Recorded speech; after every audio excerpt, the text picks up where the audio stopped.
How to download Hinge dating app. Let's get started. Launch your App Store or Play Store. The process is similar for Android and iOS device. Now at the top you will see the search box. Over there type in Hinge and search for it.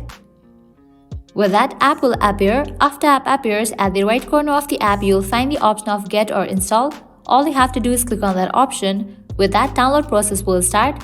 Make sure you have stable internet connection so that the download process will be faster. Hinge is an online dating application. Using an algorithm, the app displays potential matches, allowing the user to dismiss or attempt to match by responding to a specific piece of content on their profile. Hinge works like most dating apps, letting you like or reject all the users that appear on your feed. When you sign up for Hinge, you will have to answer 3 prompts about yourself which appear on your profile. Unlike Tinder or Bumble, Hinge lets you like specific parts of someone's profile instead of the whole thing. After completion of download process, you can launch the Hinge app and then sign up for your account and use it.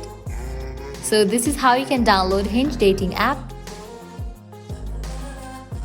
At the end, if you guys find this video helpful, don't forget to like, share and subscribe to our channel. Thank you.